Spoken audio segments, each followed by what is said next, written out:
Hello, good morning. আজ কালী পুজো, আর ইনি হলেন আমাদের নবদ্বীপের মা আগমেশ্বরী কালী। এক কথায় বলতে পারো আমাদের প্রথম দক্ষিণা কালী মূর্তি। রাজা কৃষ্ণচন্দ্র আগমবাগীশ যখন ওনার পঞ্চমুণ্ডির আসনে বসে আরাধনা করতেন, তখন কোনো রকম দক্ষিণা কালীর মূর্তি চল ছিল না, কিন্তু ওনার খুব শখ ছিল উনি মূর্তি পূজা করবেন। তাই একদিন মায়ের কাছে চেয়েই বসেন যে মা, আমি তোমার মূর্তি পূজা করতে চাই, কিন্তু তোমায় কোন রূপে পূজা করব সেটা তো আমি জানি না। তখন মা তাকে বলেন যে তুমি যখন কাল সকালে গঙ্গা স্নান করতে যাবে, সেখানে তুমি প্রথম যে মহিলা দেখতে পাবে সেই মহিলার আকারেই তুমি আমার রূপ করো। সকালবেলা উনি যখন যান, তখন সেখানে উনি একজন মহিলাকে দেখতে পান। তার জামা কাপড় একটু আলুথালু ছিল এবং তিনি তাকে দেখে সঙ্গে সঙ্গে জিভ বার করে ফেলেন। তার চুলগুলো ছিল পা অবধি লম্বা আর শ্যামবর্ণ। তো সেই থেকে উনি সেই সময় ওখান থেকে মাটি নিয়ে এসে প্রথম দক্ষিণাকালী মূর্তি স্থাপন করেন। আজও সেই চল রয়েছে। মূর্তি আমাদের অমাবস্যার দিনকেই তৈরি হয় এবং তৈরি হওয়ার পরে দিনের দিনই পুজো হয় এবং পরের দিন সকালে ভাসান হয়। তো এই ছিল আমাদের আগমেশ্বরী মায়ের গল্প। এখানে আমরা প্রদীপ জ্বালাচ্ছি। আমাদের বাড়িতে এরকম একটা রিচুয়াল আছে, থালায় করে আমরা প্রত্যেক ঘরের সামনে 5টা করে প্রদীপ দিয়ে থাকি। রিজন আমি বলতে পারবো না, কালী পুজোর উপোস রয়েছে। তো আজ খুব ভালো লাগে আমার কালী পুজো উপোস করতে, জানো তো। তবে মা আগমেশ্বরীর কাছে আমি এবছর প্রথম উপোস করলাম। খুব কঠিন ওনার কাছে উপোস করা, সকলে বলেছে। আর উপোস করে আমি সত্যিই বুঝেছি একটা টাইমের পর সত্যি শরীর আর দেয় না, কারণ নিশি রাতে পুজো হয় আমাদের মা আগমেশ্বরীর। এখানে আমার বংশের প্রদীপ আমার ঘরে প্রদীপ দিচ্ছে। কে বলে ছেলেরা বংশের প্রদীপ হয়? মেয়েরা প্রদীপ হয়। একটা মেয়ে না থাকলে তোমার বংশ কোনোদিন এগোতেই পারবে না। তাই আমার মেয়ে আমার বংশের প্রদীপ, আমার মেয়ে আমার জীবনের আলো, আমাদের সকলের জীবনের আলো। তো এখন সন্ধেবেলা আমরা একটু সেজে গুজে বেরিয়ে পড়েছি, আর আমরা যাচ্ছি মা আগমেশ্বরীর কাছে সন্ধেবেলা পুজো দিতে। আমি কখনো উপোস করিনি, তাই আমি জানতাম না যে ওখানে রাত্রেবেলাতে যখন কেউ উপোস করে থাকে তাদের পুজোটা রাত্রেবেলাতেও দেয়া হয়।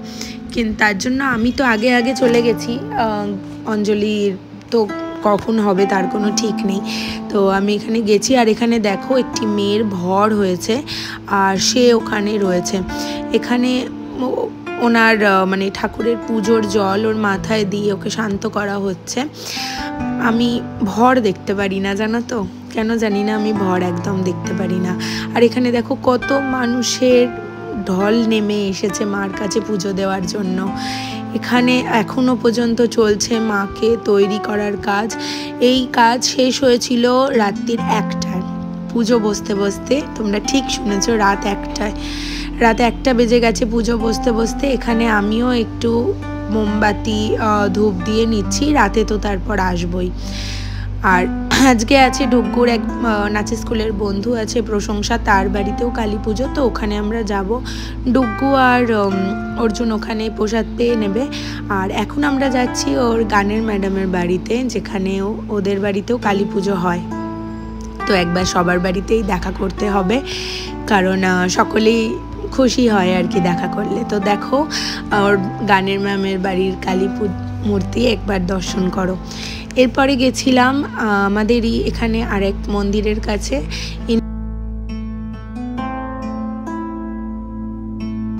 অমাবস্যা তিথি ছিল, তাই গৌর বাড়িতেও একবার গেছিলাম প্রদীপ জ্বালতে। আর এখানে দেখো কত মানুষ আজকে মহাপ্রভু বাড়িতে প্রদীপ জ্বালতে এসেছে। তো আমি বা বাদ যাই কেন, মহাপ্রভু বাড়ি সঙ্গে করে পোড়ামাতলা সব জায়গাতেই একবার করে বাতি জ্বালিয়ে এসেছি। ইনি হলেন আমাদের অভয় মা। আমার ডুগ্গু যখন খুব ছোট্ট ছিল আমি খুব যেতাম মন্দিরে, কিন্তু এখন যাওয়া হয় না, হয়ে ওঠে না। তো যাই হোক, পোড়ামাতলায় এসছি, আর সেখান থেকে অর্জুন চলে এসছে জামা কিনতে। আর এটা প্রশংসাদের বাড়ির মা কালী। প্রশংসাদের বাড়িতে এসে দুজনে মিলে একদম বাজি ফোলাতে লেগে গেছে। ওদের বাড়ি থেকে বাড়িয়ে এসে আমরাও একটু ছাদে বাজি ফাটাচ্ছিলাম। আর আমি কোনো দিন জানো তো এগুলো ওড়াইনি, এগুলোকে ফানুস বলে আই থিঙ্ক। তো আমি কোনোদিন ফানুস ওড়াইনি, তা আজকে অর্জুনকে আমি বললাম যে চলো আজকে দুজনে মিলে ফানুস ওড়াই। অর্জুন আবার সবাইকে নিয়ে মজা করতে খুব ভালোবাসে জানো তো, তাই যেটুকু ডুগ্গুর জন্য বাজি এনেছিল ও পাড়ার সব বাচ্চাগুলোকে ডেকেছিল যে আয় সবাই মিলে বাজি ফোটাবো। ও একদম এটা পছন্দ করে না যে একা একা আনন্দ করবো, একা একা সব কিছু করবো। ও চায় যেটুকু রয়েছে আমার সেটুকু যেন আমি সবার সাথে ভাগ করে নিই। তাই আজকে তটিনী দিয়ে এসেছিল, আমাদের পাশের বাড়ি শুভ্রান এসেছিল, তিতি এসেছিল, সবাই মিলে এসেছে। আর খুব সত্যি কথা বলতে খুব ভালোও লাগে জানো তো। তো যাই হোক, এখানে এখন ফানুস নিয়ে আমরা একটু স্ট্রাগল করছি ঠিকই, বাট পরে ওটা উঠে গেছিলো। তো অর্জুনই লাস্ট ফিনিশিং ফানুসটাকে ওড়ালো, আর এটা খুব মজা লাগছিল যে ফানুসটা ফাইনালি উঠে গেছে। বাচ্চারাও খুব মজা করেছে, বাজি ফাটিয়েছে। বাট পার্সোনালি আমার একদম বাজি ফাটানো বিষয়টি ভালো লাগে না, মানে জানি না কেন আমি খুব একটা পছন্দ করি না বাজি ফাটানোটা, মানে খুব রিস্কি লাগে আমার, সেটাই কারণ, আর কোনো রিজন নেই।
রাত্রির এখন 12:30, আর আমরা সকলে চলে এসেছি এখানে পুজো দেব বলে। এখানে দেখো সবে মাত্র শেষ হয়েছে ঠাকুরের সাজ, এখন সামনেটা পরিষ্কার করা হবে। পরিষ্কার করার পর ওখানে একটা ত্রিপল দিয়ে দেওয়া হয়, আর ওখানেই আমরা সকলে বসবো। তার আগে তোমাদেরকে দেখিয়ে দিই আমাদের মা আগমেশ্বরী, শুধু দেখো মনটা ভরে যাবে তোমাদের। আর এখানে এখন মায়ের চক্ষু দান হবে, প্রাণ প্রতিষ্ঠা হবে। সত্যি বলছি, বিশ্বাস করো, আমি ওখানে বসে বসে না দেখছিলাম, খুব শরীর খারাপ করছিল জানো তো, কিন্তু মাকে দেখার পর না সত্যি মনে হয়েছে যে মাই রেখেছে আমাকে ওখানে। আমি কিছু বলতে পারছি না, আশা করি তোমরা বুঝতে পারছো।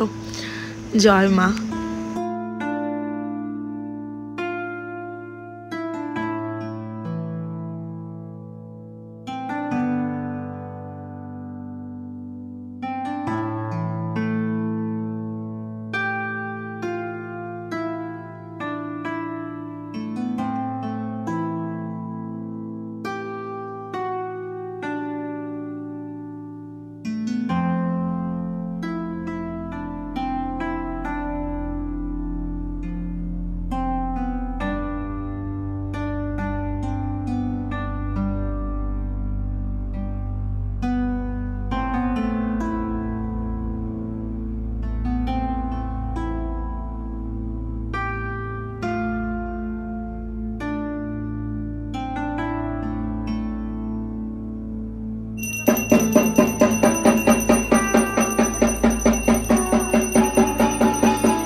মা কালী যতটা ভয়ঙ্কর আবার ততটাই কিন্তু উনি মাতৃসুলভ। আমি তো মা কালীকে কিন্তু সারা জীবন মা হিসাবেই পেয়ে এসেছি। উনি আমার রক্ষা কর্ত্রী, উনি আমার সব। আশা করি মা সকলের ভালো করবে। আজ আসি, টাটা।